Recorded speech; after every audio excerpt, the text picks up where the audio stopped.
श्री आनंदी स्वामी महाराजांच्या पालखीचे जिल्हाधिकारी आशिमा मित्तल, महापौर वंदना मगरे व उपमहापौर राजेश राऊत यांनी घेतले दर्शन। जालना शहराच्या सुखसमृद्धीसाठी केली प्रार्थना। जालना शहराचे आराध्य दैवत आणि छोटे पंढरपूर म्हणून ओळखल्या जाणाऱ्या श्री आनंदी स्वामी महाराजांच्या पालखी सोहळ्याला यंदाही भाविकांचा उत्स्फूर्त प्रतिसाद लाभला। शनिवारी सकाळी श्री आनंदी स्वामी महाराज मंदिरातून पालखीचं विधिवत प्रस्थान झाले। शनी मंदिर, गणपती गल्ली, बाजार गल्ली, गांधी चमन आदी प्रमुख मार्गांवरून पारंपरिक दिंडी टाळ मृदंगाच्या गजरात आणि श्री आनंदी स्वामी महाराज की जयच्या जयघोषांनी वातावरण भक्तिमय झाले।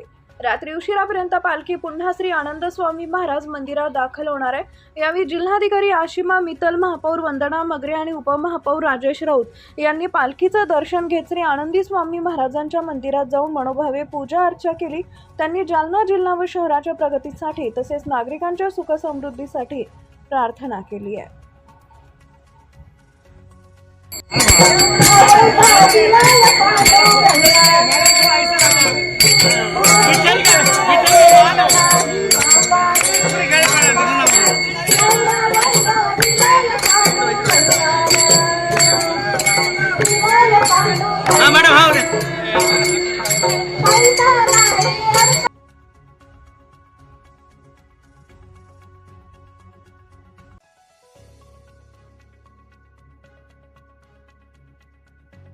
निघालेली आज तुम्ही स्वतः दर्शन घेतले म्हणून काय वाटतं, कसं वाटतं?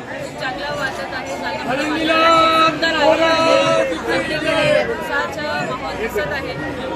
एवढे लोकांना बघून आणि उत्साहाच्या माहोल बघून आणि दर्शन घेऊन मला खूप छान वाटत आहे। धन्यवाद। जालना शहराचा आराध्य दैवत आहे आनंदी स्वामी महाराजांची आज पालखी निघालेली आहे, स्वतः तुम्ही दर्शन घेतले उपमहापौर म्हणून, काय वाटतं तुम्हाला? जालना जिल्ह्याचं पंढरपूर म्हणजे आनंद स्वामी महाराज आणि आज त्यांची पालखी या ठिकाणी शहरामध्ये वाजत गाजत निघालेली आहे।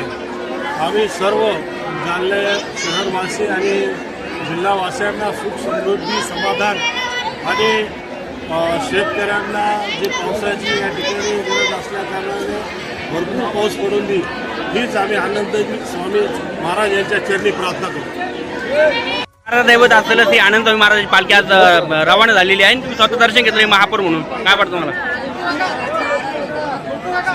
स्वामी महाराजांच्या पालखीचे दर्शन सर्व जालना शहराला सुख समृद्धी, आरोग्य, आयुष्य लाभू दे एवढी तथागताच्या चरणी व माऊलीच्या चरणी प्रार्थना करतो।